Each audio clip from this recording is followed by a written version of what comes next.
2 façons.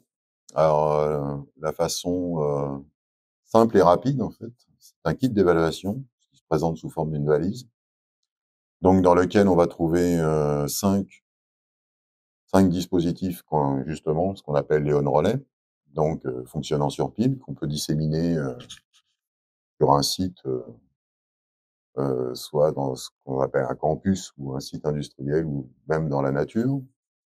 Et puis, ce qu'on appelle nous l'antenne active. Donc, ça fait partie, c'est un des morceaux du on-spot. Donc l'antenne active, c'est vraiment là où se situe toute l'intelligence en fait de Ramanet. C'est là où se concentre la gestion du réseau. Et cette antenne active, en fait, on va la relier simplement à un PC en local. Donc, ce qui va permettre, sans, sans complexité, mais sans abonnement et sans quoi que ce soit autour, en fait, c'est une solution autoporteuse, hein, la valise. Donc, moyennant un logiciel qu'on installe sur un PC, cette antenne active et les 5 objets, on peut déployer très rapidement un petit réseau. Et avec ce logiciel, on va voir remonter les informations donc de l'arborescence du réseau. En fait. C'est-à-dire, on va voir effectivement les nœuds qui sont selon la façon dont on va les disséminer. On va voir le rang auquel ils appartiennent. Et puis des informations de température, juste pour avoir une donnée physique et le niveau de batterie des différents on-relais. Ça, c'est la première solution. La deuxième nécessite un peu plus de temps et de moyens, c'est en fait ce qu'on appelle un POC ou un pilote.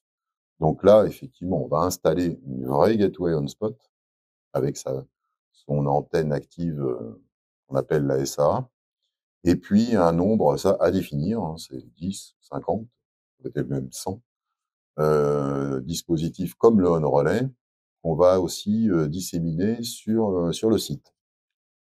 La différence, c'est que là, effectivement, on va pas avoir un logiciel sur PC en local.